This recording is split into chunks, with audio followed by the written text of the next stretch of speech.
So good morning or good night, depending on where you are in the world.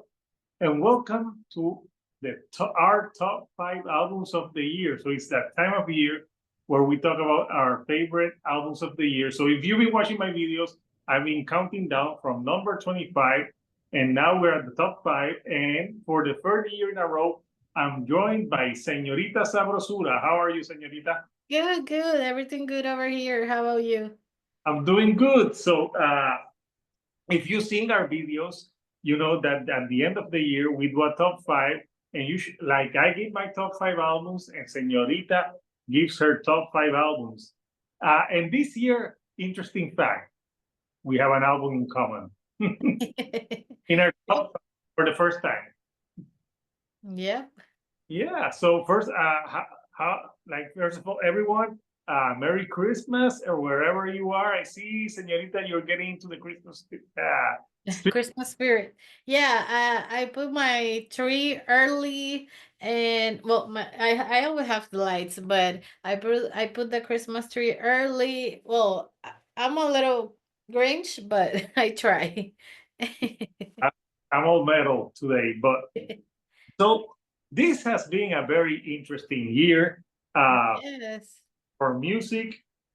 Uh, I already covered all the bad albums, but there was some great albums as well. So yeah, we're gonna give our 5 albums, and we're gonna have a discussion and talk about them. So let's start with Señorita Sabrosura. Señorita, what album did you have at number 5?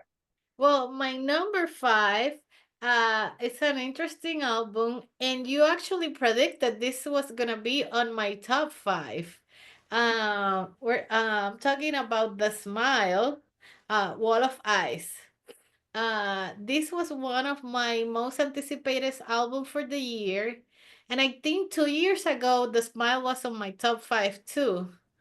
I So, think I'm sorry. I think so. Yeah. Yeah, it was 2 years. I think it was 2 years ago. Um, but uh, this is like an alternative jazz, a mix of it has a little bit of everything. And I'm loving this side project for the Radiohead members from Tom York and Johnny Greenwood. And then they have Tom Skinner on the drums. And I wouldn't be surprised if this will become their main gig, because they are really enjoying this side project. This album, the second album, was great. And actually, I was struggling which, because they put a second album this year. It's Oh, it's called Cutouts. And I was like, "Oh my God, I'm really loving both albums." But if I had to pick, so I pick Wall of Ice, even though I enjoy Cutouts like mostly the same like the first one. yeah. Yeah. I thought you were telling me that you enjoyed Cut Off more, so I thought that you were gonna pick that one. I enjoy both. What happens for me, Wall of Ice is like more work, more produced. Um it's like more crafted album. Cutouts is more experimental, more jazz. It felt like more jamming. Okay. So yeah, I listened more to Wall of Ice with you. I think we reviewed that on your channel. Yes. So if Yeah, you at the beginning of the year. of the year, that was in January. Yeah, So and I've been listening to the album for the whole year. uh, so if you haven't seen that review, like check out our review of that album. Yes. If you want the full album review, check it out over there. Señorita, it's right there. Go to Señorita Sabrosura and watch that full album review for our full thoughts on that one. So yeah, I enjoyed the Smile, not as much as you, but I Yeah, they're more experimental, more jazzy, and they have like some krautrock elements. But I yeah, like it, and I yes. think it was a great album for this year. You still don't have that one on vinyl? No, not yet. Yeah, Dear Santa. Santa, please. So you know what? Talking about vinyl, I just bought one record this year. actually a second record that I wanted it to come here because it's my #1 album of the year, but it's not getting Friday. So, Okay. but I'm still glad I got it. I wasn't just gonna get it for the video. We're showing the picture anyway. Right there. We don't know. We're living dangerously. I remember VH1 pop-up videos. Yeah. Yeah, I miss those.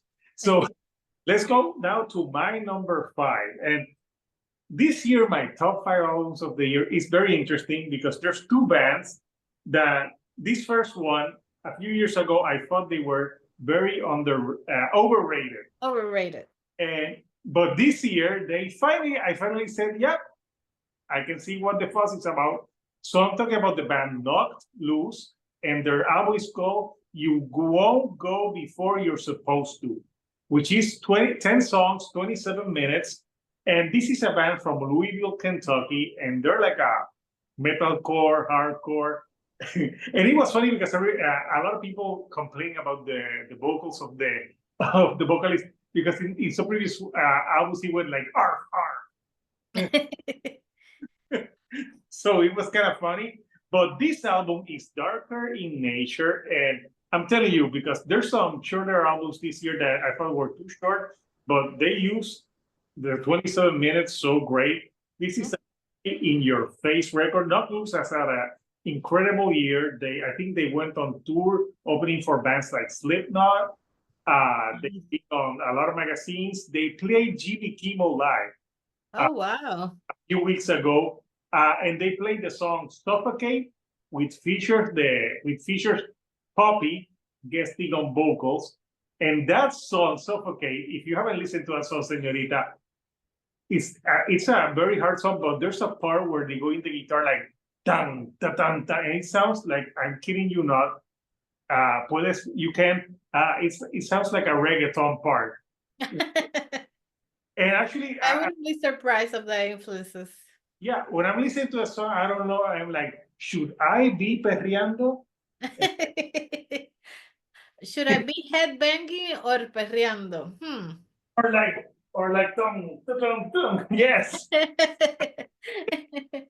Someone will unsubscribe. I'm sorry. I have a pass. But yeah, it was very interesting. And I remember that Suffocate song, the video is great.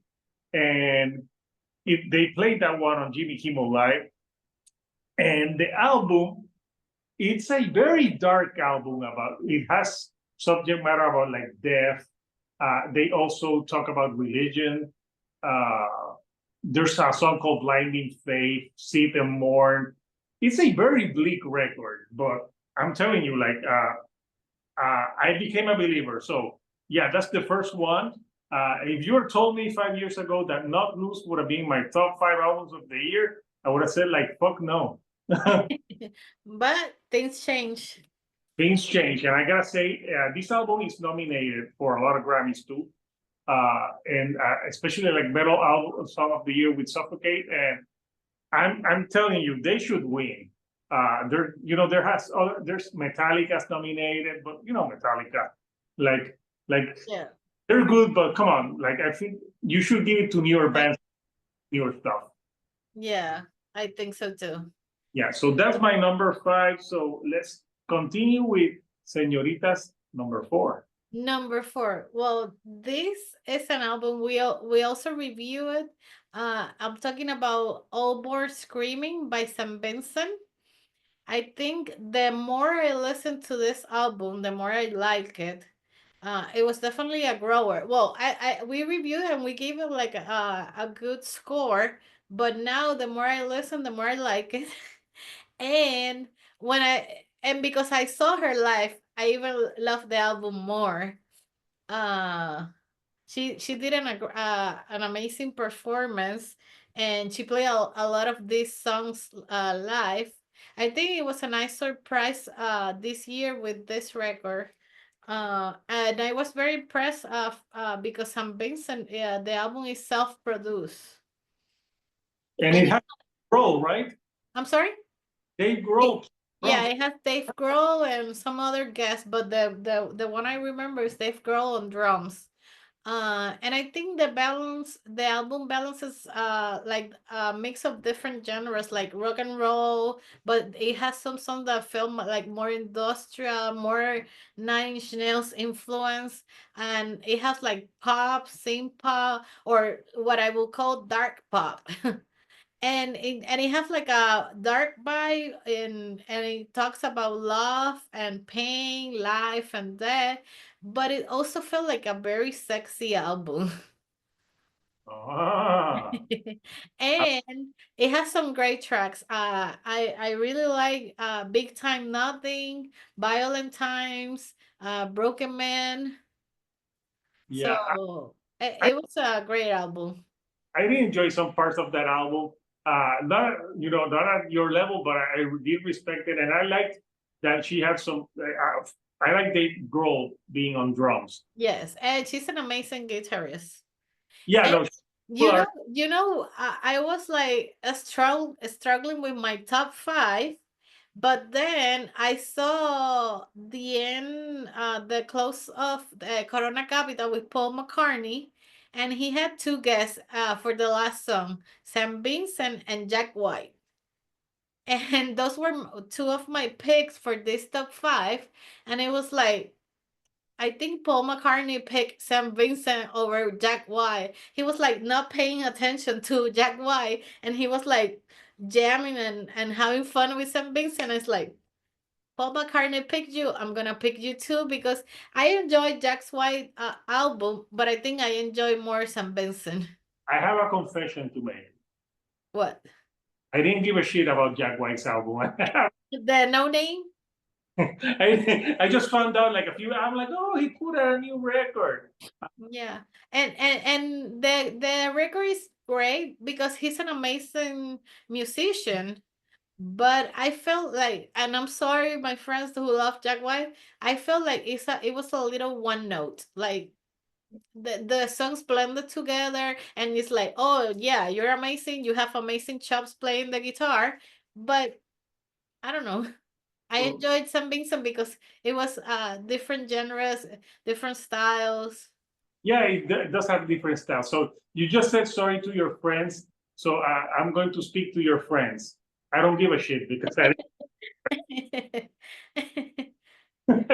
But I did listen to that Saint Vincent, and I gotta say, she's talented. She's a very talented artist, and it's a record that has like you said, it's not one tone. Uh, Yeah, and I'm impressed that she put a second album, and it's the same album but in Spanish.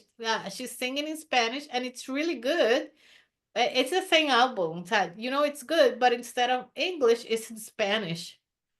I'm sure it's better than Kat Von D's album. Yeah, I'm pretty sure. Like for example, the song "Flea" in Spanish is "Pulga." Pulga. I need to listen to it in Spanish. Yeah, it's fun. Like better. English because that's her main language. If her main language would have been Spanish, I think I would have liked Spanish. But But there's a few artists that did that back in the day, like Christina Aguilera. I think Nelly Furtado also did that, but I haven't heard of bands doing that in a long time. So it's pretty cool that she did it. yeah, it's risky, but it paid off. Yeah. So cool number four. So far, very interesting pick. So my number four album of the year is a band that is from a legendary band that I've been listening to since the 90s. So I'm talking about Jerry Cantrell and his Wow. first solo record, I Want Blood, which follows, he put out an album like 2 years ago, but it was like more of like a country vibe. But on this one, it's more rock and roll. It sounds more like Alice in Chains. So Okay. I love it, but the other part of me says like Alice in Chains, put out a new fucking record, please. All came out in 2018. We need a new Alice in Chains record. But I Want Blood for Jerry Cantrell. First of all, Jerry Cantrell sounds great. He has some great guitar solos on this album. I would recommend listening to the singles are great. You know, you have Vilified, Afterglow, but the song I Want Blood, oh, it has such a great punky feel to it.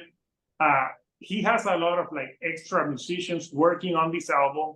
I think, for example, I'm trying to remember people who are on this album.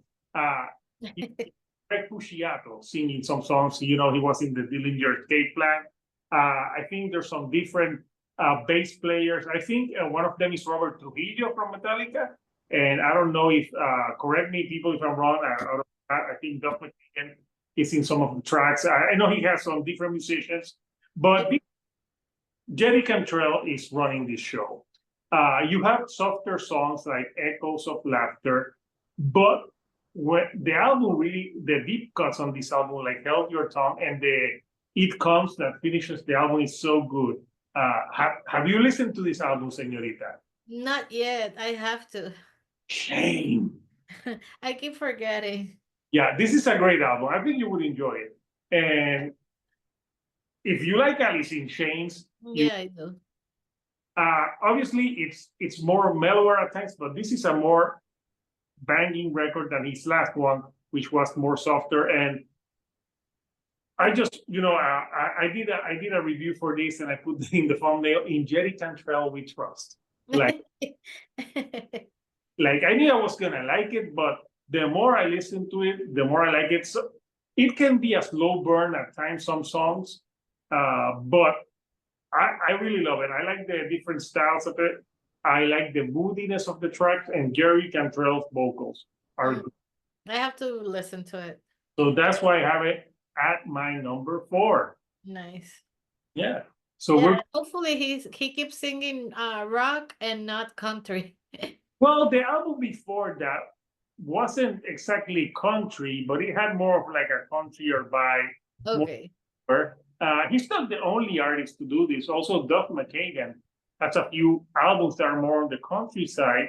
Okay. But I prefer he keeps it to rock and like a country style. It's Yeah. more.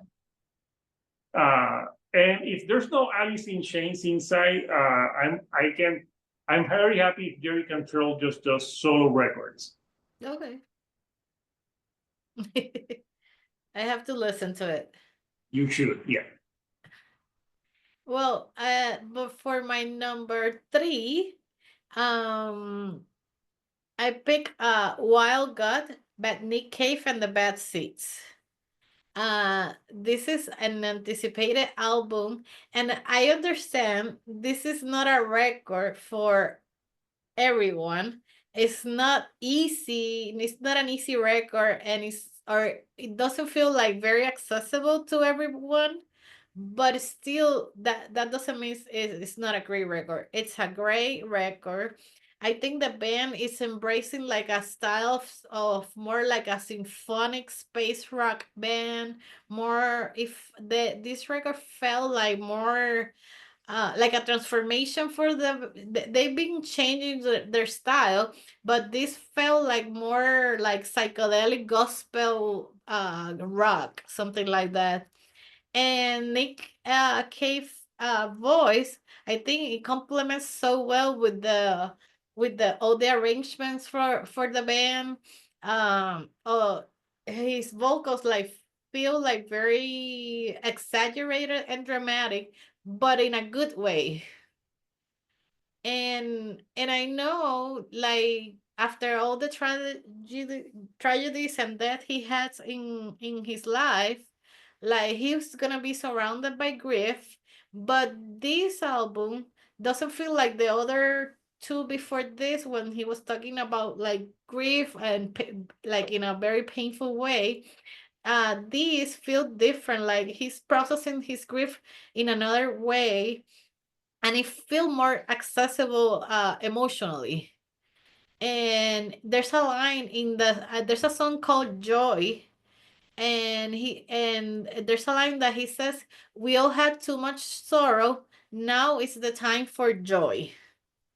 So like even though like the album feels like surrounded by all the grief, it feels more hopeful, even uplifting. And that line, um, they say Bob Dylan went to a concert in Paris to see Nick Cave and the Bad Seeds, and Oh, when he listened to that line, he said, "That's about right." So that's the major praise you can receive from Bob Dylan.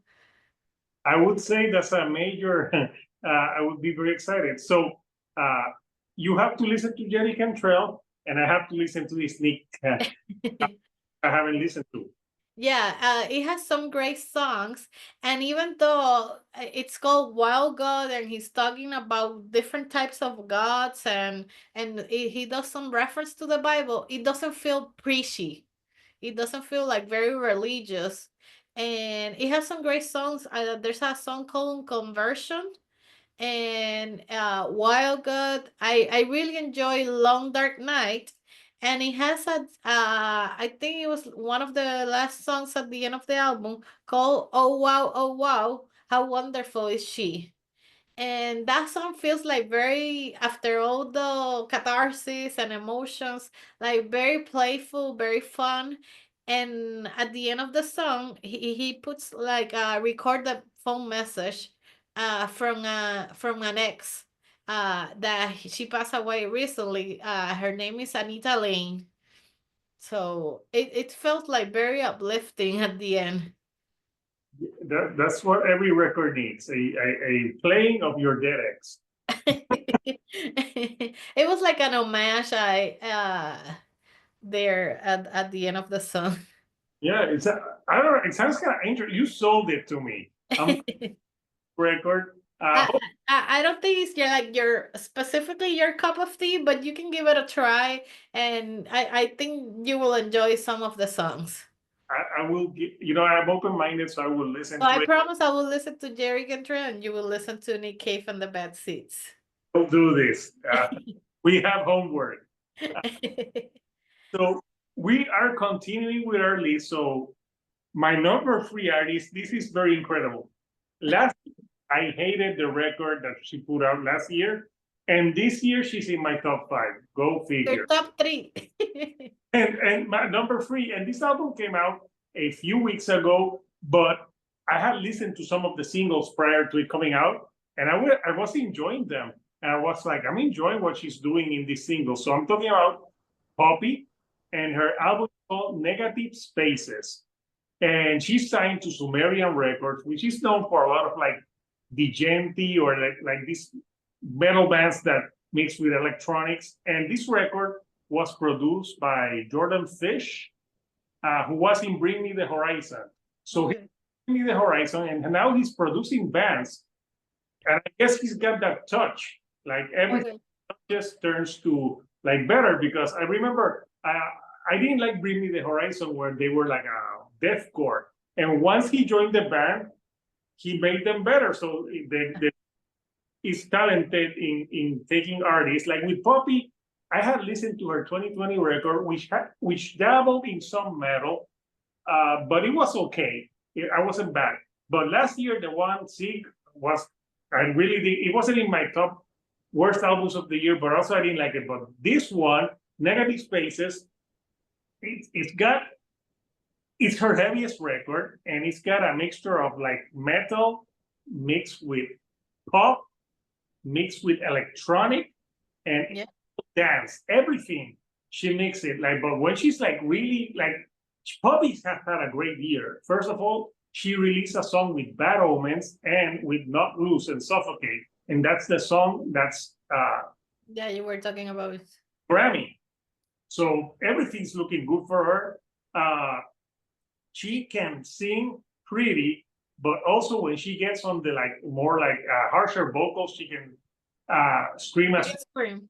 Yeah, I listened to that album today actually because I was curious about your top 5, and it's like, let me listen to it. And the album cover was interesting too, so it made me curious. I don't think it's I don't know if it would be your cup of tea. It's not that I will something that I will listen constantly, but I like it. Yeah. Yeah, it was a good record. But it has also some industrial metal to it. Like it sounds like Have You Had Enough starts with that industrial tinge, but they have songs like They're All Around Us, which is like very heavy, but also she sings on it. And when she sings, she's got a great voice. You have songs to dance like Crystallize, and you have a song, Negative Spaces, that actually sounds like Hole.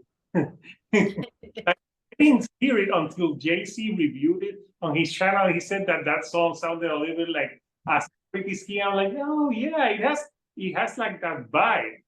Yeah. Then you have a song like No Way Out that it sounds like a great Disturbed song that Disturbed didn't do. And and she goes like, Poppy. That's when she talks in interviews, her voice irritates me because she started as a YouTuber and she did like weird videos and she talks like she's a robot.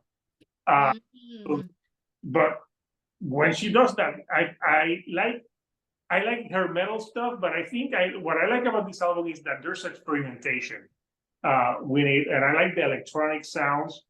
I was really surprised by this record because I didn't think I was gonna love it. And if you said to me last year, "Oh, Poppy will be in your top 5 albums of the year," I would have been like, in the. So. Yeah, I told you, like, I was really surprised because I remember at the beginning of this year we were reviewing another album and you talk about Poppy like you hated that album that from last year. Yes, but this album is the complete opposite. It took you by surprise. Yeah, it's really good. I think it's really well produced, and I think she should keep doing this blend of genres. Because she has, I think that's what makes her great, that she can do different stuff. And she should keep working with that with Jordan Fish because it suits her style. So yeah, Negative Spaces by Poppy, great album. I have it at my number 3. So now we're coming to your number 2. Number 2. And this is the first time because I always have like different genres from you. But this is the first time we coincide on a top 5 and on the same number 2. So I'm talking about this album that I got in vinyl, The Cure, Songs of a Lost World. I knew I was gonna like it, so that's why I pre-ordered it. I think it's a flawless record. I gave it a 10 out of 10 because for me it was so good. Like I like the singles, but when I listen to the record, trying to remember if I give it a 10 or a 9. I think you gave it a 10 too. Like and then we reviewed that with El Duderino and he gave it a 10 too. Yeah. Like I think we both 3 gave it a 10. Yeah, so if you want to hear our full thoughts on that record, yeah, right there, we reviewed it in full. So what more can we say about this record that we both had at number 2? Yeah, it was the comeback of the year. Robert Smith voice sounds incredible. And for me, now that I've been listening to it on vinyl, it's a companion piece for Disintegration. Like I put Disintegration, and as soon as Disintegration ends, I put Songs of a Lost World. And it's not because it's the same, but it's like the same vibe. I really enjoyed this one. Like the dream pop guitars, the drums, the melancholic piano. Yeah, no, it's a great record. First time we have the same record at number 2, but you know what? This is the comeback album of the year. Like how many years? 18 years later? 16 years with our record, and they come out. The first single was Alone, and I remember the first time that I heard it, I was like, "Come on, Gary, hurry up and get to the vocals." But after I listened to it a few times, I'm like, "No, you know." I think this is the problem with a lot of people now. They're used to songs like starting like right away. Yeah. They a lot of songs build momentum. If you listen In the 90s, they used to do that a lot, like long intros. the first minute is like you get the intro before they start. Like I remember one, he didn't start singing till like a minute 30 or something. So it was Pearl Jam. There's some songs that they didn't start singing right at the beginning. So yeah, it's something that bands did, and I think Robert Smith sounds great. Yep. The songwriting is you can put it with their with their classic album. So I don't know what more to say about this record that we have. It's a very introspective record. And like you said, the lyrics are great. Like he's talking about mortality, aging, loss, the end of the life. Those are things like are very present on the record. On End Song, there's a part where he says like, "When did I get so old?" I think I that know. Yeah. song and great epic album closer. I think like I haven't seen the Cure live, and I wish I want to see them. It's amazing. That's all I've heard from people that've seen them, that they put out an amazing show. And yeah, I hope they put out more records, but if this would be their swan song, they went out with a bang. Yeah, exactly. I hope, and he said he has more music because they did a lot of music during this recordings. But if this is the last album, they went out with a bang. Yeah, Like you said. it's just an amazing album, and I'm just there's no. It's an album that there's no flaw in it. That What were your favorite tracks? I like Alone. I think this is the End Song, and the one before that, the one where he's talking about his brother, like And Nothing Is Forever. Nothing Is Forever, Yeah, same. and the second song also is great. It's A Fragile Thing. no, the one before that. Uh-huh. I just forgot the name of the song. And Nothing Alone and Nothing Is Forever. Nothing Is Forever. Yeah, Yeah. yeah. I think I did the review. Oh, I Can Never Say Goodbye. That's the one about the brother. Yeah, Never Say Goodbye. There was some songs that I liked before better when I did the album review, but as I've been listening to it, they changed. They changed, yeah. But no bad tracks. No. So this is the first time that we have the and the same position, and we did our list before, so it's not like we'll go for put it at number 2. Yeah, when I did the list, I have my first 3 already. It was just the 4 and 5 like I was struggling. Yes, because yeah, I think you were like, I thought we were gonna maybe have Marilyn Manson there. It's in my top 10, not top 5, but it's on the top 10. Yeah, if you saw this video, it's in my top 10 as well. So yeah, so we both have our number 2. So and we both talk at the same time. So now, give us your number 1. My number 1, I also got it on vinyl because I knew it was gonna be good. It's Beth Gibbons-Lives, Outgrown. I think this is another flawless record. I gave it a 10 out of 10. I think you gave it a 9 when you did the review with me. On your channel. Yes. Oh. Amazing vocals, great instrumentation. I love all the strings, the guitars. It has like a tribal quality element, like percussions. It's nothing like Portishead, only but Gibbons. But if you went to this record expecting like Portishead Part 2, it's not. It's totally different, but her voice is amazing as always. And it feels like very large, very big, but also very lush. And it's also another very introspective record. And if you see my top 3, they're all the same, like very introspective, very personal, about grief, about pain, about life, about enjoying the moment, like she says in this record. So this is my number one. Are you okay, señorita? Yes, I'm okay. But I like it. It was just a coincidence that they put these records this year, and they're all almost in the same themes. And I did listen to it to review it on your channel, and yeah, it's a great record. It's more based. She's got a great voice, and yeah, if you're expecting Portishead, no, I respect that record a lot. It's not like something I would listen to a lot, but I think But I was listening today again to Sam Benson, and you can go to that record, Old Bird Screaming, and it has like two songs that sounds like Portishead. Like yeah, if you want some Portishead on the Sam Benson album. But here you just get Beth Gibbons, like very raw, very with a lot of instruments.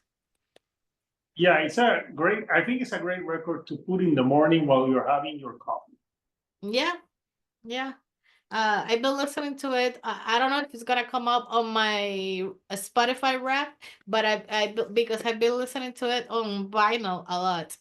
I really enjoy the first single, "Floating on a Moment," and but there's also a lot of other songs that I really like "Rewind," "Lost Changes," "Oceans." Like it's I there's no backtrack here. Yeah, and I think you got the vinyl, and she signed it, right? Yeah. Yeah, I got a postcard that she make a doodle and sign it. That's cool. So yeah, and so people, we did review that over at Senorita Sabrosura channel. So if you want to hear our full review of that album, go watch that. It was like at the beginning of the year, I remember. Yeah, I think so. Maybe before summer. Before summer. So now we're getting to my album of the year. And this is also interesting. This was a band that I've known of, but I wasn't that into because their first albums was a lot of like really like death metal, and there's some of those death metal where they go like and I can't understand what the fuck you're saying. So I'm not a huge fan, but they've been changing. They've been Okay. So the band I'm talking about is Blood Incantation, and their album is called Absolute Elsewhere. And this album, the album cover, when you see that album cover, Senorita, you will be blown away. It's a great album cover. And I they, listened to it today too because I haven't. I think you told me listen to it like when it came out and I didn't. So today let's like let me listen to this before the review. this is how I would describe them, and tell me if you agree with my description. I would describe this as death metal meets Dark Side of the Moon. That's an accurate description. That's what I said, like because it has death metal parts, but also it has like dreamy psychedelic parts. So this is an album that I ordered it on vinyl, but damn you, Amazon, It didn't came on time. so I could show it, but right there. So this is an album that is divided into two tracks. So it's side A, side B. The first track is called The Stargate, and the second track is called The Message. And every track is divided into three parts or three tablets. I know, existential shit, right? Yeah. This is a great album to smoke weed to. You know, Big stuff. you can smoke weed to it, but I I like what they did this because their album before this, which you should listen to, it's it's an album that a lot of the metal people hated because it was pure synth music. Like it sounded like a score to a movie. Okay. And I remember thinking, I like scores to movies, so I enjoyed it. Okay. I was like, why do you want me to listen if people hate it, but you enjoy it? Yeah, metalheads that are not open to stuff, but it shows that But you gotta be open-minded. Blood Incantation is a band that are willing to take risks, and they're great musicians. I wish I interviewed this band. I didn't, but my friend, the Metal Trees, actually had a great interview with this band about this album and the one before. So Nice. interviews that they tell you a lot about like the process of this record. So this record, I like the parts where they get more like dreamy. Like for example, on Stargate Tablet 2, Tangerine Dream is on that track, and it's like going on like a trip. But I think what they did on this album is like they're like, okay, we want death metal, but we also want to do psychedelic trippy stuff.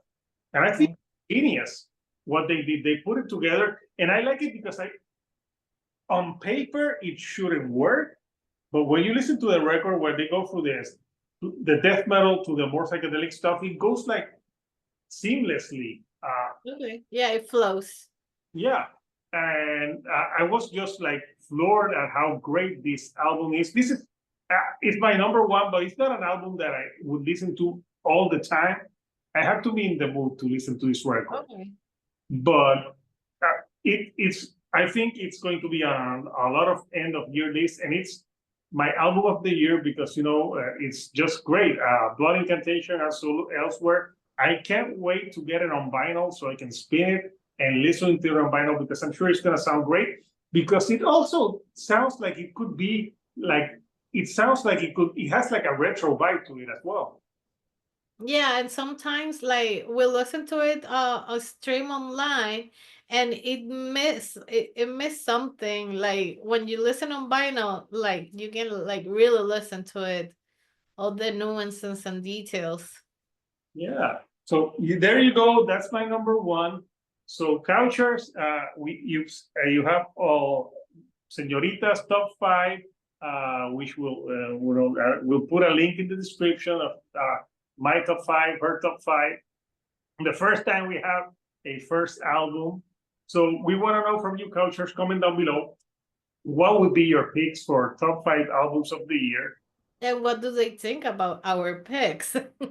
Yes, you think dog, or are you like okay, yeah, that sounds interesting, and yeah, coming up next year we'll probably do a video for albums that are coming in 2025, Yeah, but the most anticipated albums. most anticipated album. So, but of course we want to wish everyone a Merry Christmas Yes. here, Señorita. Anything you have coming up on your channel? Not right now. I think I'm gonna take a mini vacation. But we'll be back with more videos. We put a video recently for the recommendations on vinyls for the MTV Unplugged series, and we had a lot of fun doing that.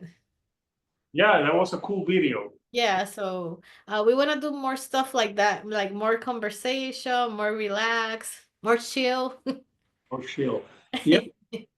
And if you're watching this, yeah, I'll be back in a few weeks. But I want to thank, obviously, before I end this video, I want to thank all the YouTubers that collaborate with me. Obviously, Señorita Sabrosura, JC Rock and Metal Reviews, Tom the Green Man, Nick Sino, Live Listeners, Matthew from Diceable Reviews, or Tunes. I always fuck up his name, but you can put the name on the description. And Rock of All Ages, and I've talked to. I didn't mention him the last time. Wall of Game. He's also a cool channel from Aaron. And obviously, I want to thank all the agencies that send me music: Earsplit, C Squared, Earshot, The Metalist, on and on. Thank you for sending me bands. And of course, last but not least, you Couchers. If you wouldn't watch, then nobody would give a shit. So for watching and subscribing, and send to people that would enjoy this video. So until next time, this is Hector, the Shield Dude on a Couch. Señorita Sabrosura. And we'll see you next year. right here on the couch. Thank you and goodbye.